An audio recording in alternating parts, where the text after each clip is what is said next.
Hello, everybody, and welcome to this edition of the Racing Insiders podcast. I am Kate Dillon from CrateInsider.com and the Cars Racing Show. And my co-host on the very right side of your screen is Jimmy Schultz from Dirt Rap and my partner in the Cars Racing Show. And this week we have a special guest. Very excited to bring him on. And this is Bill Lupinos. And I'm not sure, Bill, you're telling me if I spelled or said your last name right, but from the Fastrak Racing Series. So, Bill, welcome to the show. Thank you. It's a pleasure to be here. Welcome. And did I say your last name right? You did. Yep, 100% right. Awesome. Oh, you got it right on the first crack. That's hard to do. Hey, so, this is coming from us with the last name of Schultz, you know, where it's I and the L and like how people have butchered it over the years and all that. So, yeah, I even have what I would think would be an easy name, last name of Dillon, and it's still, people don't spell it right. They spell it Dillion. I mean, not Dillion. I don't know, but you know, you try to have an easy name and just whatever. Mm-hmm. So, I just don't think people works. I think people are lazy. They don't take the time to like really look at it. They just like say something. You know what I mean? Yeah, maybe there's too many people that like got hooked on phonics. There you go. Could be.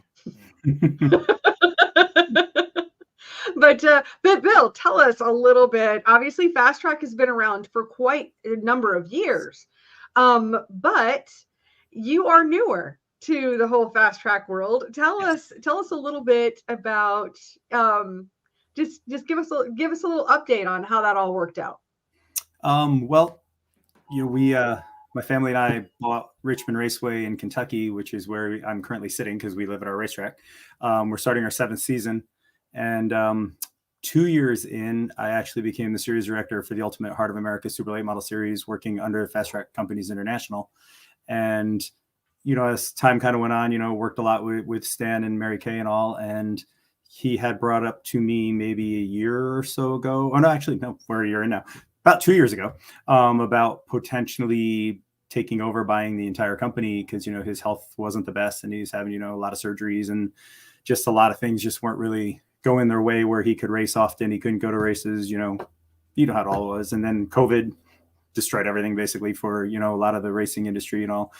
And so then I'd have to say it was the World Championship in 22. We went to Virginia Motor Speedway and, you know, met a lot with them and everything. And that's when he asked me to come on as vice president. And I did that starting in December. And then February, he came and said that it's time to basically do the paperwork, sign this, cross the T's, and let's do it. So March 24th, we signed everything, pulled out of there with truck and trailers, and we've been running everything ever since. So that's kind of how it all developed. Wow. Well, and you know, how did you even get into racing in the first place? So now you've owned a racetrack. You've owned a series now for about a year, and you owned a racetrack a couple years before that. But like, how did you get involved? You know, what's your backstory here? I grew up going to Lebanon Valley Speedway in New York with my dad, who was a scorer there. Since I was a little kid, I mean, I cannot remember not going. It was every single Saturday night.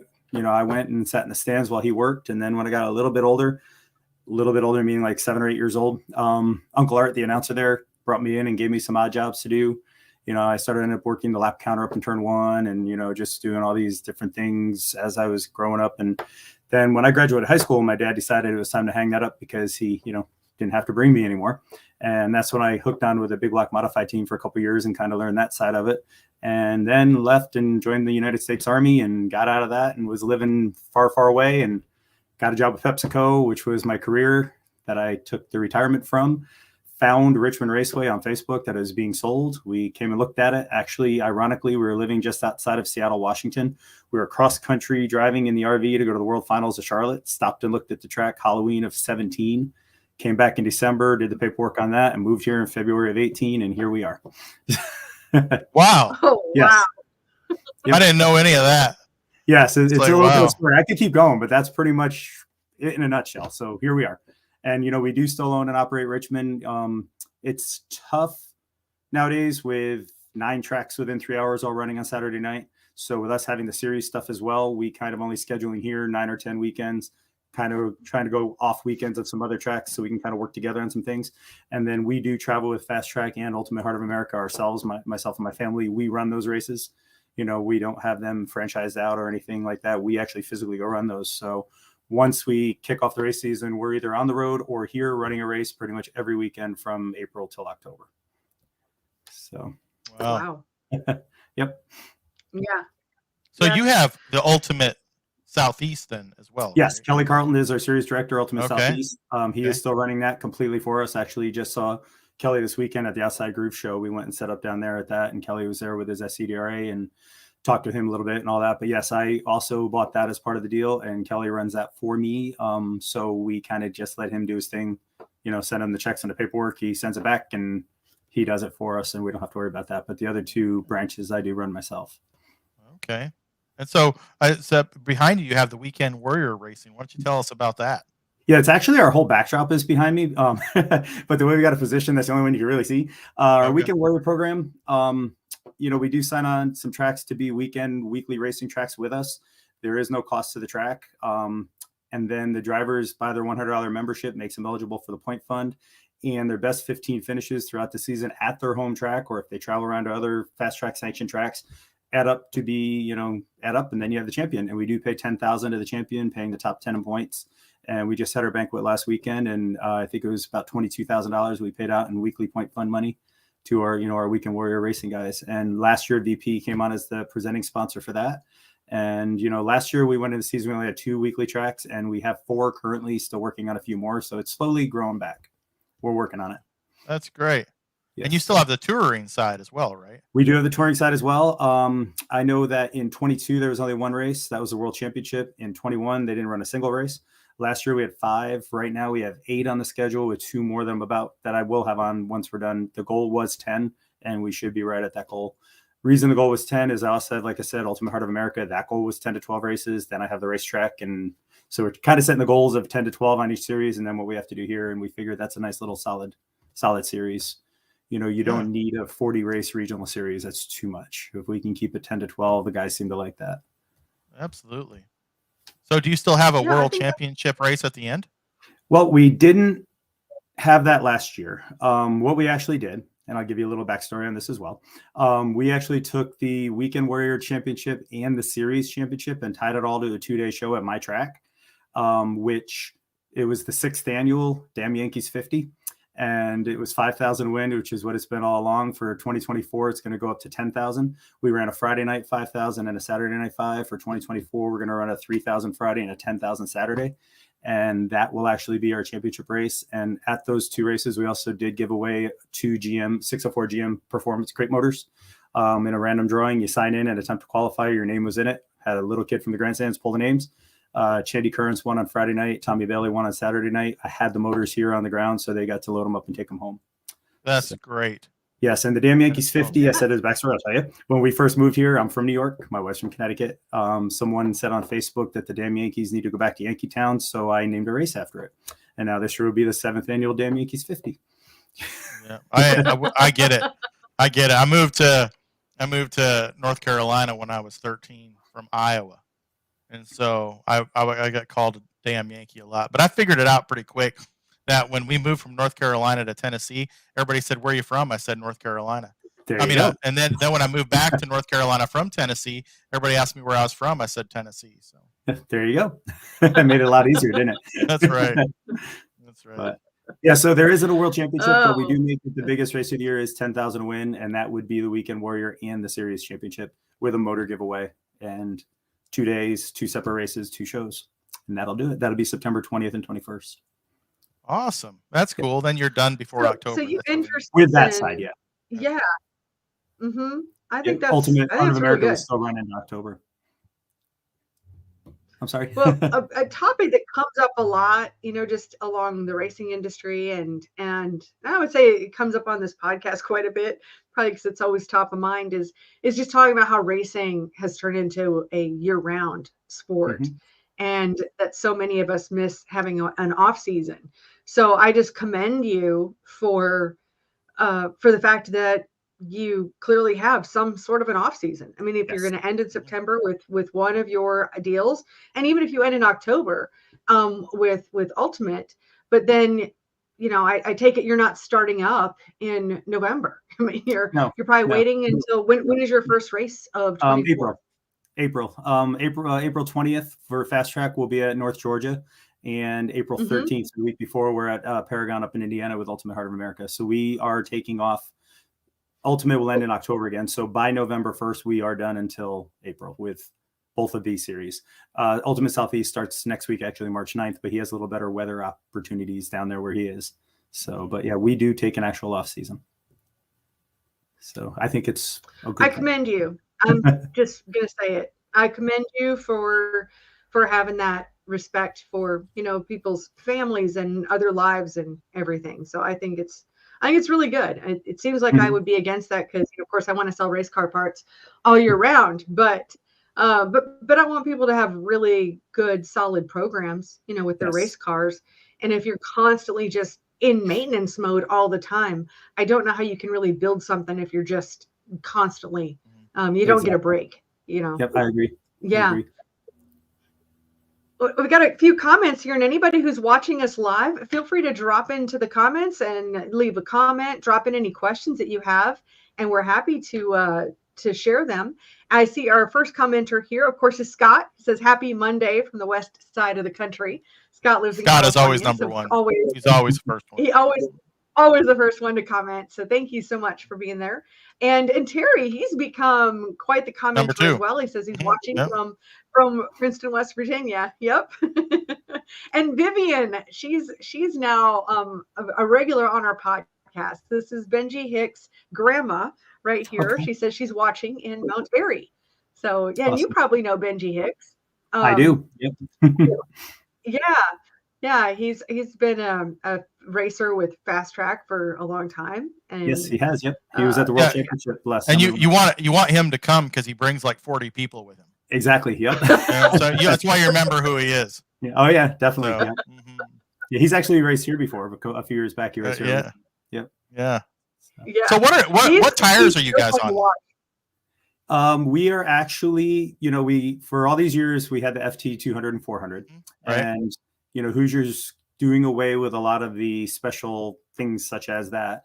So we are running those this year as a burn off. If people have them, they can run them, but we are going with the National Day model tire as that is what, the direction Hoosier is trying to go.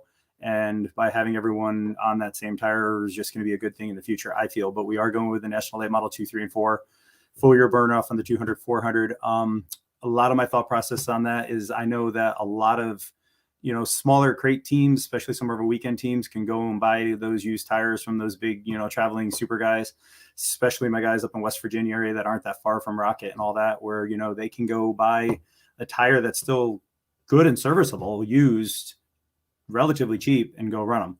So, we are going, like I said, the National Day model 2, 3, 4, full year burn off of the 200 and 400. So far, I've had all positive feedback on that. So hopefully that won't change. Good. Yeah. Is anybody shoulder plate tires anymore? Not that I know of. Really? How about that? So they kind of took all that out of it. Yes. That piece out of it where it was like each of the series could buy tires at their discount, and then they were selling them, and that was how they made money for themselves or for the point funds or whatever. It's like the whole idea of why Stan was, had good years and why he was a 200, 400, because it was like, to be on the Fast Track, you had to run the, his tire, which is the only one there is. So now I guess it's just all the money goes to Hoosier, right? Well, I mean, there is a deal, they obviously, have signed us to a contract where we do get something, obviously, from Hoosier, but, it's just gotten to the point where you have all the different series. If they're all running on different tires, it really kind of handcuffs the racer a lot where, they can't be up in West Virginia, Pennsylvania area and go run a rush race and then come with Fast Track and then possibly pick an American All-Star race if everybody's on different tires. So, which kind of we still will be this year by what's going on, but hopefully eventually that's going to change to where it's not quite like that as much because, we all say we're in it for the racer, but then we all run on different tires isn't really helping the racer much, Right. So I can really appreciate that. I know that when I started Crate Insider 10 years ago, one of the reasons why is because like I got along with all the series directors and, all these different racing series. And Jimmy was like, man, you should really do something with that. and I was looking at, back then I looked at all the rules, and I used to have schedules up on the Crate Insider website, because my idea was, hey, if you're a crate guy, and you're coming from Pennsylvania going to Florida and you want to see, who's racing in between, I still do post rules for every series I can find that either runs or allows crate engines. I do have all of those rules linked on my website for that reason. But I have to say that, one of my goals, my sideways goals, was to be a unifying force for anybody who is running crate engines, especially the crate late models more than anything else. And then over the years, I've just seen those rules diverge more and more and more. And it's interesting now to see them come together, because fuel was the issue for a long time, because everybody had different fuels that they allowed. The fuels are more in line now that everybody allows E85, but the tires are the one thing that really separated from one series to the next. So, so it's very interesting to see this development, and I'm really excited to see that you've signed on to this for sure. Yeah, we found too that a lot of the, especially regional area super guys, all run crates as well. They have them both. So, if somebody can run an Ultimate Heart of America race with me running a 2, 3, or 4, and then 2 weeks later I'm having a fast track race and they can just run the 2, 3, and 4, they're not having to, go crazy to get all these random different tires. So, because we literally have a lot in this area that do run both. They run crates and supers. And I just think with us going that tire rule is just going to help them as well, where, they can have all these national late model tires on their trailer and just go race wherever. So, Now, Hoosier doing that, do you think that's part of it is because they were taken over by Continental and it's a way of having more efficiency, or were they really trying to get series to sign on to this national dirt late model tire, or was it the series that were asking for a universal tire? Yeah, I honestly don't have an answer for that. I can just tell you that when I reached out to Hoosier with us, having taken over and all that last year, was locked into the FT tires. A big part of our conversation was just that, they don't want to continue to make 1,000 different tires. And I agree with them 100%. And then when, they told me what their current inventory was on the FTs, and I knew that there were some racers that still have them. And, we kind of walked through that of allowing them for the year. They are giving a discount to people that if they want to buy these FTs, they are discounted. Which is a good thing too. It just made sense knowing what the big picture was to try to get it where everybody's on these same tires. Just do it now. Why go any different route with it? Let's just do it now and be in front of it when hopefully everyone comes around to the same idea. So I think it benefits everyone if we're all on the same tires. Anybody could be anywhere and start with one series at night, and it pours at 5 o'clock. There's another series running 2 hours down the road. They can hightail it down the highway and race with another series, and they're not worrying about tires. To me, that would be a perfect scenario. So this year they can run either the FT tires or the universal, the 2, 3, 4. Now, what are those compounds like? So like the FT200, which would be kind of like the 1350, I believe, and then the FT400 was like the 1650. When I talk about like Crate Racing USA numbers, where's this tire kind of fit in? 200 is the equivalent to the 3 is what they told me, and then the 4 is very equivalent to the 400. So guys won't see much of a drop off or a change in anything if they're doing what they're doing. And in the past, Fast Track didn't allow grooving and siping. We are going to allow that 100% this year. One of the reasons for that is if they are buying a used tire from a big super team and it's already been grooved and siped, then what? Then I'm saying go buy the tire from these guys, but now you can't run it. So we are allowing the grooving, siping across the board, FTs and the national late models, just so that they can just go and buy them and run with them. It just makes it easier and I feel a better fit for everybody. Well, and I'm glad to hear that there's not any particular advantage, if there's a lot of equivalency between, with the 200s and the 3s and then the 400s and the 4s. Otherwise, you always hear like, well, gosh, well then now we've got 5 tires to choose from. Now we have to buy 5 tires. Yep. We have to buy 20 tires just to make it through one race because one tire is going to be better than the other. And it's a whole thing. Exactly. Yeah, we're trying our best to make it as easy as we can for everyone. And then, we do know that by next season, FT should be 100% gone by what the current inventory is. And then we'll just go the straight 2, 3, and 4. And, people can just go, they can race with us. They can go race with the supers. They can just do whatever they want and make it a lot easier in the big picture. Now, is the 2 softer then? I take it that because the 4 is the hardest, and then 3 was less. Yep. So there's a. And then now they're making a 2.25 now, right? Yes, a 2.25. Yep. Yeah. So that's just another one in there.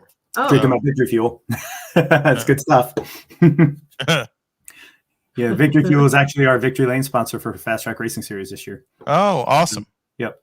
Oh, is it an energy drink? Tell us a little bit No, more actually, about Victory. you're not familiar with the Victory Fuel. It's actually it's an electrolyte water. It's actually made by Kevin and Jordan Swindell.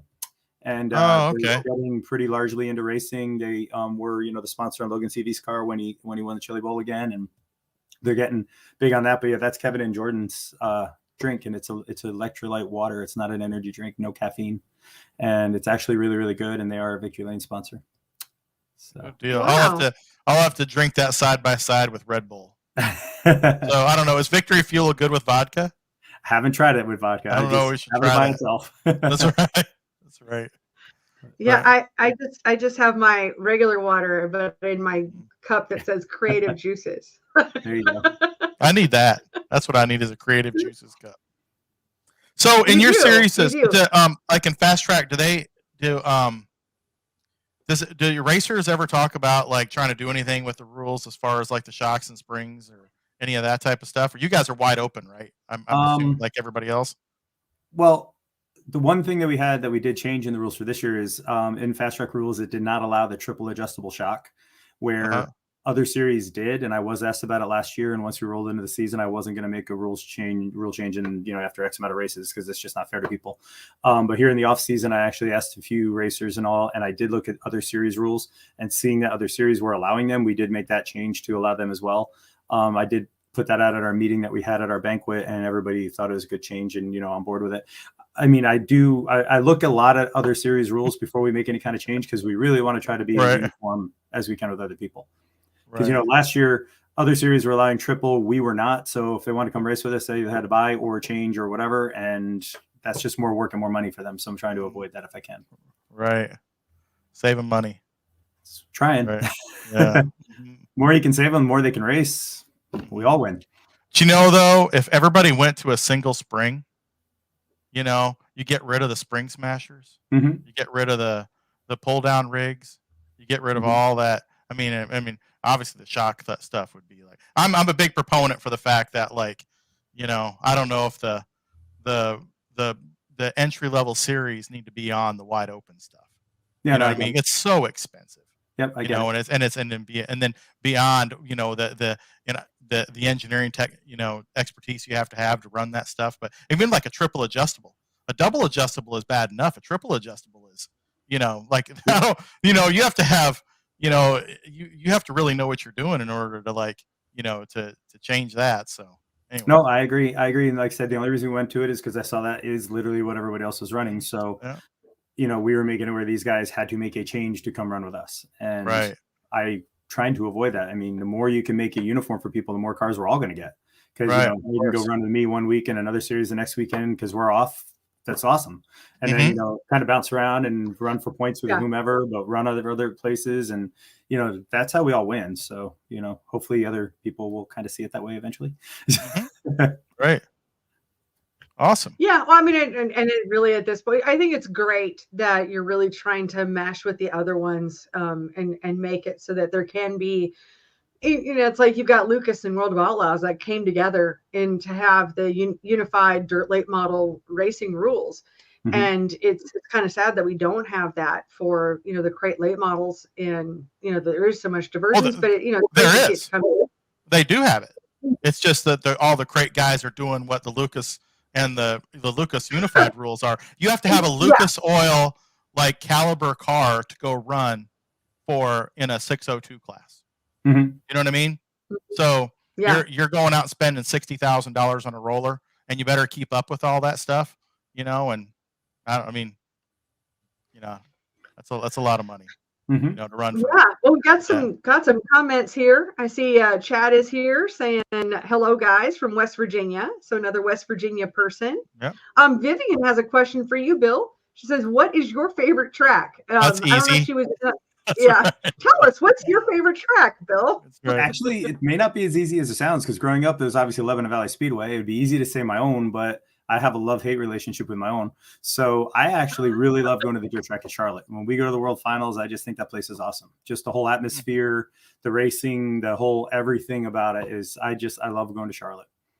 How And, about that? Cool. you know, it's fun. I mean, it's funny too because we call it a vacation, but it's not really because I talk to a lot of people that know a lot of things and ask me questions, but it is still a vacation.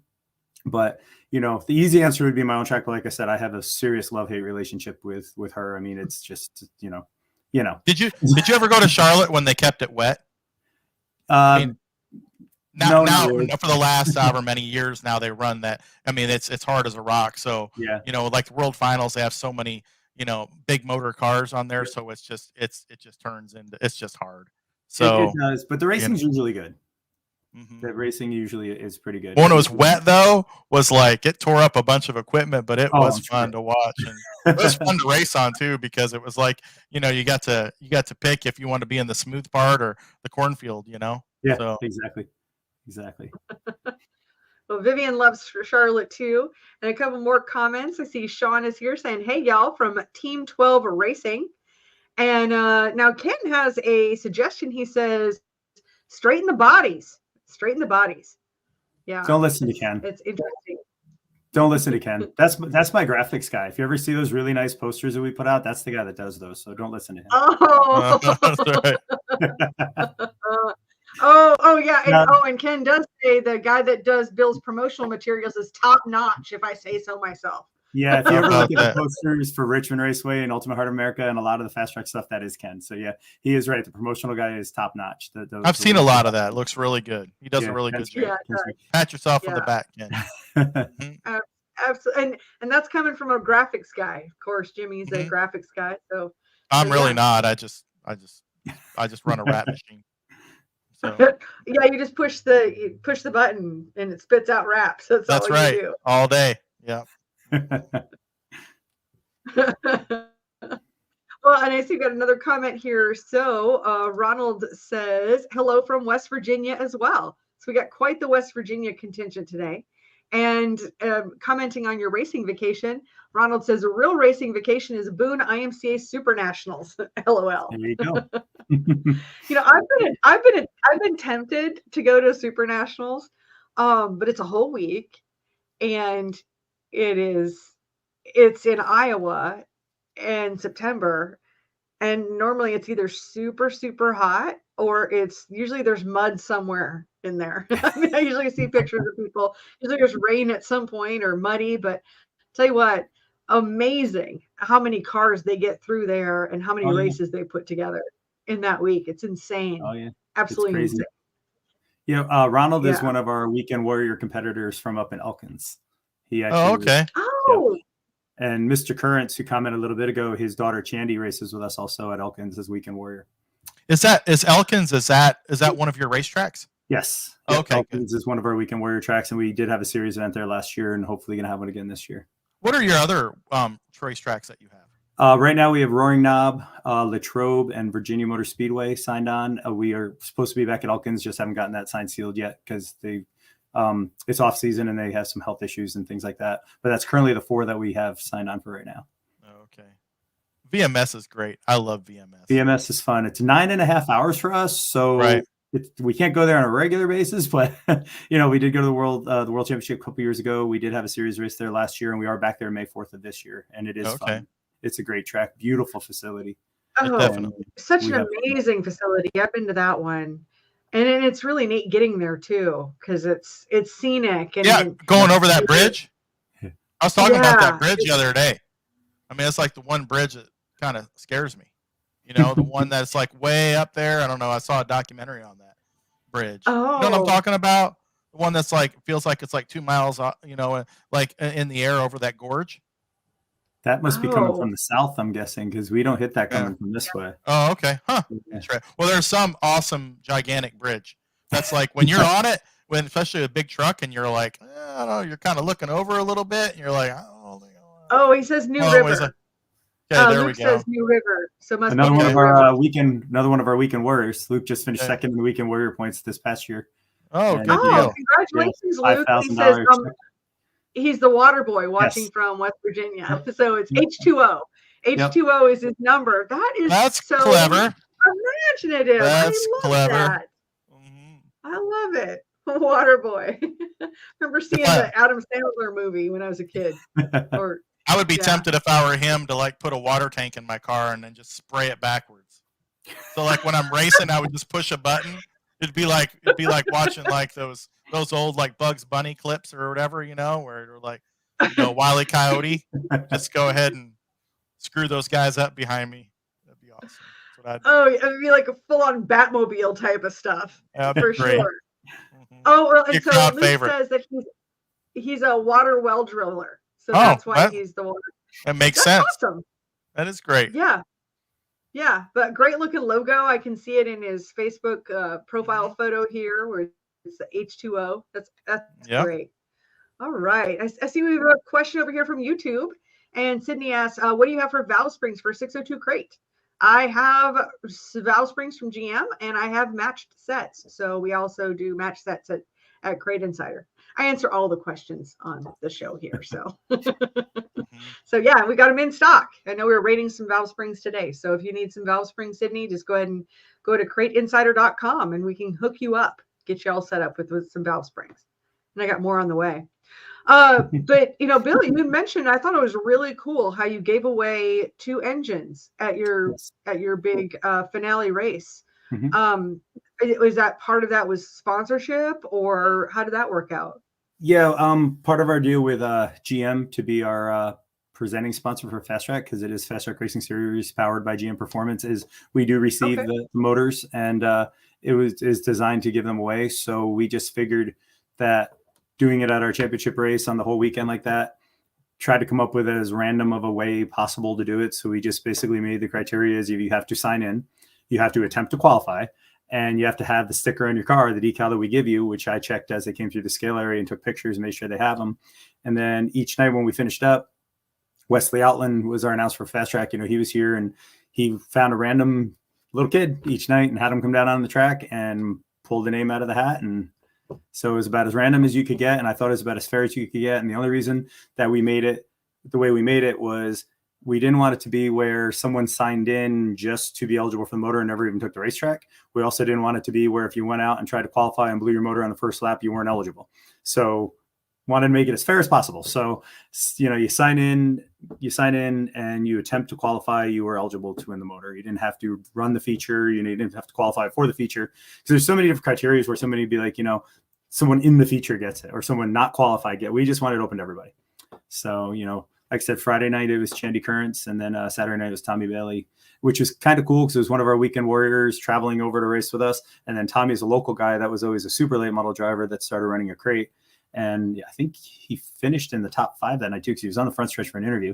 And then he won a motor. So it's kind of cool that it was one of our travelers and one of our more local that both got one. And like I said, we had them in-house, so they got to leave physically with the motor. So it was kind of cool. I mean, I think you did a great job of setting that up, because you also want to make sure it's going to a racer that races with you, rather than somebody who just is going to get it and then sell it. I mean, you want someone who's going to really be able to use the product. And exactly. And I think that's great. Yeah. And ironically, I just saw Tommy at the Outside Groove show Saturday and asked him how it was going. And he said, it was very awesome. And, a lot of times Tommy starts later in the year because he always sends out all the stuff and all that. And I said, getting started a little sooner this year. He said, absolutely. So that's a good thing. So it helped him get rolling sooner, having that brand new 604 ready to go. So yeah. Good. Well, and Ken says Tommy was super excited to have that new motor. Was a big blessing for him, and I'm sure Shandy too. Yep. Yes. Yeah. So our current plan is to do it again this year. As long as I want to have them in-house to do it. I don't want to be where here's a certificate and I'll get in touch with you when your motor gets here. So hopefully we'll have them in-house again and we can do the same exact thing coming in this year on the Friday and Saturday routine. Because, we just basically picked them up with our wrecker and put them in the back of people's pickup trucks, and away they went once we broke open the case and the actual crate and all that. So, it makes sense. I mean, because you could try to do it at your banquet, but at your banquet, people aren't bringing their rigs. Exactly. They're like, they might bring maybe they have a truck, but maybe they're bringing the wife's car, and so where are you going to put it, or how's that work? But to have it right there at the track and be able to go home with it, I think is a really cool. I mean, I think you thought it through, and it makes a lot of sense to me. Yeah, we're hoping to be able to do that again this year. We definitely want to have them in house to do it, but that is the plan: is to do the same exact thing. Where was your banquet at? Yeah. Our banquet was in Kingsport, Tennessee, at the Marriott Meadowview, something like that resort. It was a really nice place. It was absolutely beautiful. I mean, they have all this banquet space, brand new, renovated. It was just huge, and we got a nice room and got all set up. We actually had my track and series photographer, Jimmy Pittman, come make the trip. So we got real pictures instead of cell phones like we did, at the banquet last year. And the food was really good. Everyone had a really good time and handed out a lot of money and a lot of nice trophies and a lot of good stuff. So yeah, between the 3 series and Weekend Warrior, we had $68,000 go out in point money. Oh, wow. That's awesome. Yep. So yeah, but the big thing is, you got to sign up to be a member, and it's only $100, and you got to do it by a certain time, which is, that isn't our rules. And a lot of people, they don't want to do that $100 for whatever reason. Then banquet time comes, and, they would have been getting a check for, $2,000 or $3,000, and they're not because they weren't a member. So, maybe it's worth paying that $100, Yeah, that doesn't seem to be too much to ask if you're, as long as you're close enough and you have any plans of racing in any of the events. Yep. So exactly. Yeah. But well, I guess you always have to make sure people know deadlines. Hey, remember, tomorrow's the deadline. And you have to kind of remind people a lot. Yeah, it's funny too, because with the series, with both Ultimates and Fast Track, the deadline is literally the completion of the 3rd race. And what we mean by completion is literally while we're still on the grounds at the track, you can sign on. And it was funny because our 3rd race last year was at Elkins, and Colby Quick, who ended up being our champion, hadn't signed up yet. And he came into the trailer and wanted to know exactly how the points stood, where he was, how it all worked out. We explained it to him. He got his membership right there on the spot before we left, and ended up winning the $5,000 Fast Track Championship. So, wow. when I was telling that story at our meeting that we had at the banquet, and Colby was there, and he was kind of laughing about it because, when we say completion of the 3rd race of the series, we literally mean before we pull out of that track that night, you need to sign on, or, you're too late. And we have no problem doing it in our trailer that night at the end of the race. We don't care when you do it. Just, you have to do it by that 3rd race, by the, the completion of the 3rd race. Now, do they have to do it in person, or can they do it online? Do it online. Everything's on our website. We've actually already gotten, I think, 5 Weekend Warrior members already in the mail this year. From actually Virginia, Elkins, and Latrobe. Already 3 of the tracks have already sent in, some of their drivers have already sent in membership forms and all their paperwork. So they're already ready to go. And, we haven't even started racing yet. So no, they can go on the website. There you go, Luke. Yeah, he came up with $5,000. Yeah, Weekend Warrior. But, they can go on the website if they want to sign up for Ultimate Southeast, Ryan Kelly Series, Heart of America with us, Fast Track, or Weekend Warrior. All of the paperwork is on there. They can, just fill it out, mail it into us, and we'll get you in the system and you're ready to go. So it's pretty easy. Great. So yeah, now being a series owner, has there been anything that's been like the biggest surprise to you, that you didn't expect? Well, not really, because having been the series director for the Heart of America for those years, I was already involved in all the, the scheduling of the races and going to the tracks and running the races. I think the only big change was just that now I'm responsible to find all the marketing partners and sponsorship, where before, that was above me in corporate, and I just kind of went out and scheduled and ran races. Now, I've spent my off season working on all of this other stuff along with the booking of the races and all that. But when it comes to actually just race day stuff, it's, it's no different than it was. We just kind of go in and do our thing. Now, have you found the trade shows to be a helpful resource for you as you either, on one side where you're trying to book races, but also for, working with sponsors? Definitely. Between going to PRI, we went on Thursday and Friday and walked around a lot. I want to get out of there before Saturday because I've heard horror stories about Saturday. But, we went on Friday and Saturday and walked around and talked to, a ton of people we already are tied to, some new people, and all that type of thing. Then when we came to your show, people we did know already in the business, some racers that have raced with us with all the different series would come and talk to us. I actually did walk out of there with a deal with someone who was there at your show.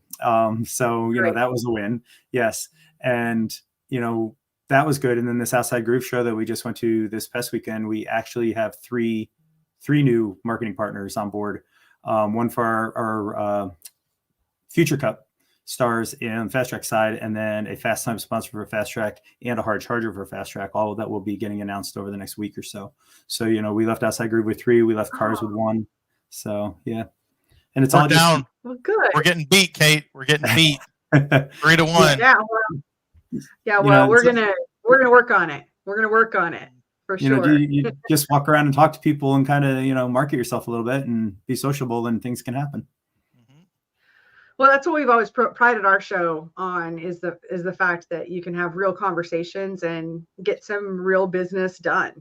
And that's really helpful, which I guess does lead us to, of course, I'm always a little bit like, oh, by the way, how do trade shows work out for you as the trade show director here?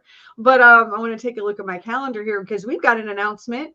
We're going to be announcing this in a post, press release, whatever you want to call it. But we have a date for our next Cars Racing show. And that date is, and I have to bring up a calendar because I always think about the Saturday. And it is going to be January 10th and 11th of 2025. So January 10th and 11th, we really worked on, I'm sure you can appreciate this, Bill, that it's so hard to find a date that stands alone, that you're not up against something major. Now, I know there's a different series, but we found that it's always been challenging to be up against the Ice Bowl. So we worked, straight up with Adam over there and said, okay, when's your Ice Bowl? Because we don't want to be on the same weekend as you. So we are scheduling the Cars Racing show for January 10th and 11th.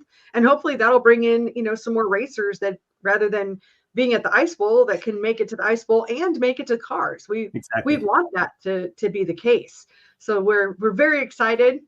We've worked that out. And like I said, we'll be putting out a post, but this is the first time we're announcing this anywhere. Awesome. Is to say January 10th and 11th.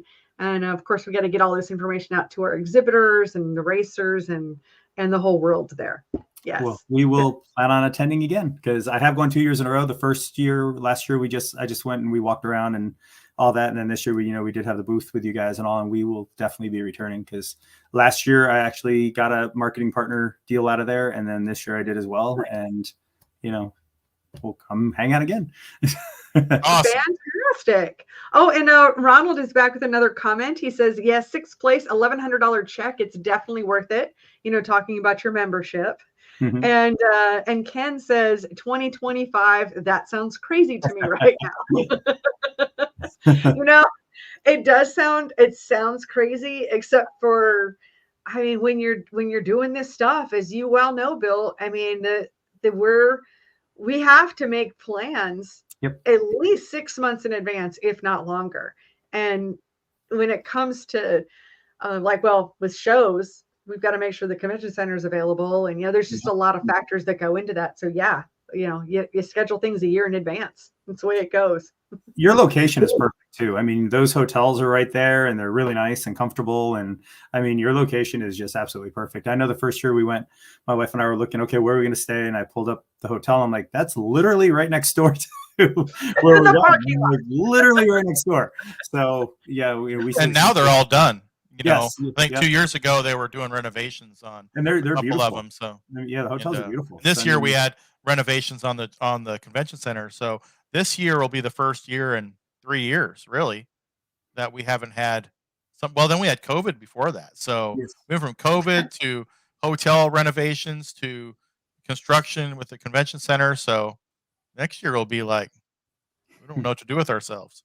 No challenges. That's right. Oh, there will be challenges, but at least we won't have to trip over construction and broken glass and nails in the parking lot. I know it. And I run over all of them. I still haven't figured out for the life of me how a nail gets in your tire.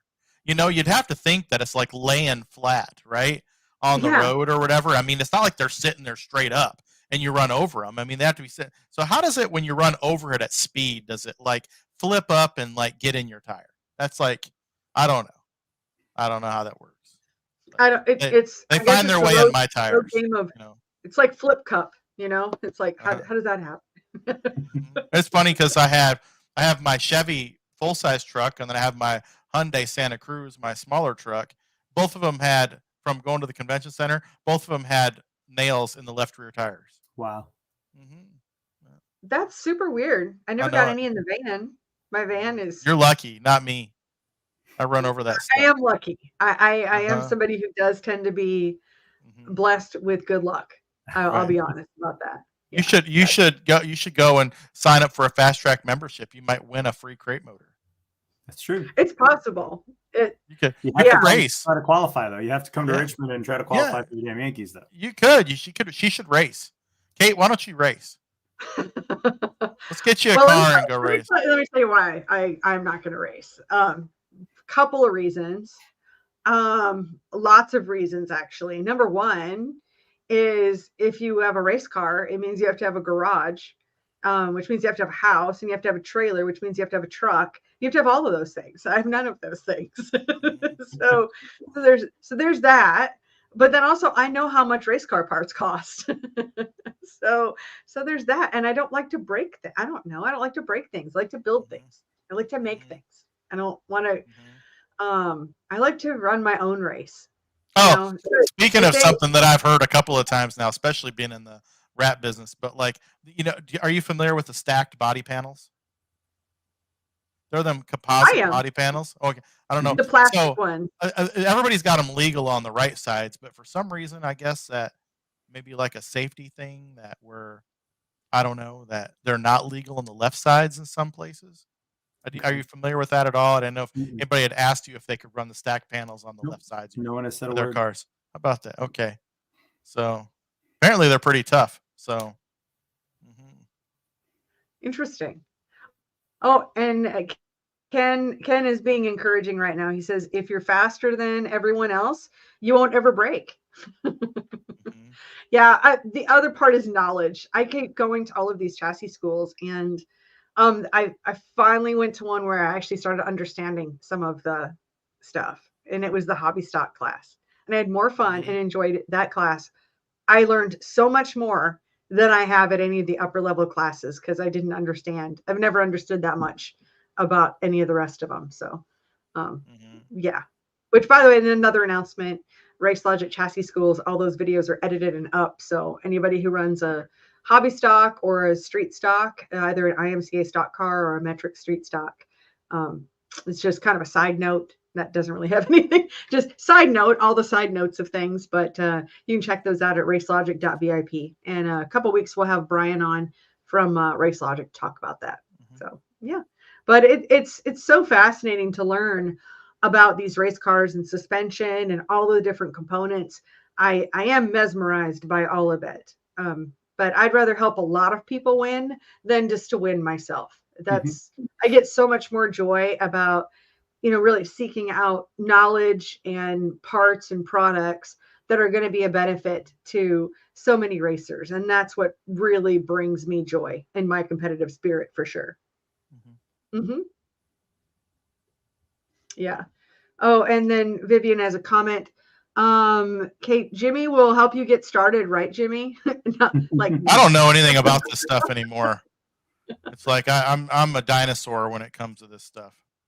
No, I love my pit bike. I just like going to the racetracks where I can like ride my pit bike around, or go to the convention center and ride my pit bike around. That's just that's what I like doing. It's way more fun, and helping lots of racers. Yeah. So for the future, what are some of your future plans, Bill, or some of your goals for Fastrak and Ultimate? We just want to kind of build the schedules a little bit more. I mean, like I said, right now, the 10 to 12 is what we were shooting for. Can't say that'd be the same next year. You kind of never know what's going on. I would love to be able to have even higher and better point funds. But, a lot of that comes with some, more sponsorship and marketing partners and more races and racetracks to come on board with you. I think that's kind of my biggest thing is I'd really like to get it to be where, we can pay out even more than we just did. Because, it's an expensive hobby for these racers. And, if we can give something back to them, that's a good thing. But, we just, we want to go out and just kind of try to be fair and equal to everybody and put on some good races for the fans and treat everyone well and hopefully have some good turnouts and some good racing and kind of go from there. Yeah. And then your racers, where are they from? What areas? Totally depends on what we're running, where and when, because, with our weekly tracks right now being, West Virginia, Pennsylvania, that's where a lot of our weekend warriors obviously are from. Then a majority of them did come here last year and race with us. When you hit, the ultimate heart of America, we pull a lot of Indiana and Ohio and Kentucky drivers, some Tennessee also. But, Colby Quick, our champions from North Carolina. And, he said he's going to follow again this year. So, he'll be with us on the road going everywhere. So, we kind of have a pretty good reach in a lot of different number of states of people that have raced between the 3 series. So, kind of tough to really say where they're all from. Oh, it sounds, all over the place, really, Yes. but mostly the Southeast and of course Southern Pennsylvania. Roaring Knob, that's another great track. I've been there a couple of times and really enjoyed the racing there. I have to say, it's a very racy track. Yeah, I haven't been there yet, but we have a race there on Friday, Friday, May 25th. So that'll be my first time there. Would be wow. Actually, I have a fun memory from there. Is ever since I was a little girl, my dad, our dad was a race car driver. And, in those late 70s, early 80s, the trophy girls were always like so glamorous back then. It seemed like, to a little 7 or 8-year-old girl, they always seemed glamorous. They were like the beauty queens and things like that. So, being a grown up, there was always that back of my mind where, I wish I could be a trophy girl, I mean, I'm not like wearing a bikini or anything, but, I always wanted to be a trophy girl. And went to Roaring Knob for a race up there. And it was actually one of the Bill Hendren Memorial races. And the promoter was like, on the super race that they had there, he's like, oh, come on down. Or that series director, come on down. You can be in the picture. So the first time I got to be a trophy girl, I was handing the big check over to Rick Eckert. That's cool. And so I do have that photo and I've got it on the wall. I don't think I have the wall in my office at work, but it was just really fun. And so I will always remember that at Roaring Knob is the first time I got to be a trophy girl. Even I'm not really a girl, like a little girl anymore or anything, but it wasn't that long ago. But anyway, it was really exciting. But as far as being a racy track, even with the crates, I saw like a guy that, kind of came from the back and won the race there. So very, very racy. And at least it was, like 8 years ago or so, 8-9 years ago, really, really great. I think you're really going to enjoy seeing the racing there for sure. Cool. Yeah, we have a handful of tracks between both series that I've run that I have not been to yet. So, it's always fun to pull into a track for the first time and, kind of get the lay of the land and check everything out. And then, I'm in the infield for all the races, so I kind of get a different angle of things anyway. But, we have a handful of tracks. I've never been to North Georgia. I've never been to Dixieland, Roaring Knob, Latrobe, Ultimate Heart of America. We're going up to Bloomington, Indiana, out to Paducah. I've never been to these tracks, so it's going to be fun. It's a nice change to get to go a place you've never been before and, and be involved in the race. Yeah. Now, a question we haven't really talked to a lot of series directors on this podcast before, but I know a big topic that really comes up in racing on that end of things is talking about streaming. And, do you have any thoughts about streaming? Are you going to be racing, or are any of your races going to be streamed? Or Yes. Tell us a little bit about that. Yeah, we're actually signed on with Pit Road TV with Tony Stevens and his group there. Yep, we're signed on with them. Have a current 3-year contract that we literally just signed going into this off season here, and all of our races will be on Pit Road TV. And people want to get a subscription and watch them, they can. But it's always good if you're in the local area to come out to the race, because my feeling on streaming is it's great for people that are not within a certain driving distance of the track. But if you are within a couple hours of a racetrack, go out to that racetrack and, have a hot dog and get dirty and watch some racing live, because there's still nothing like watching it live and in person. Because, I have Flow and I have Dervision and I watch all the stuff from Florida and I watch this and I watch that. I enjoy it, but it's not like being at the racetrack.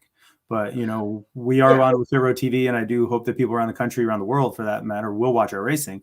But I do hope people that can drive to the racetrack will come out and watch it live and in person. Oh, I completely agree. And I think it's a balance between all of it. And I haven't heard of Pit Road TV before. I take it it's much like Dirt Vision or Flow, or you can subscribe and watch online. Yep, they're actually part of Speed Sport. Okay. Yep. We actually met Tony Stevens with Pit Road TV back during COVID, because here at my track, we were actually the first track in the state to do one of those no fans races. And Pit Road TV came in and did the streaming for that, since we couldn't have fans, and, kind of formed a little relationship with them. And then when we took over all of this last year, we were with Flow, and that contract was up, and we went this direction.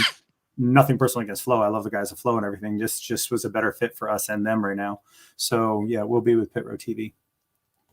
Well, I think there's benefits on both ways. It's like, I appreciate the things that I can learn online.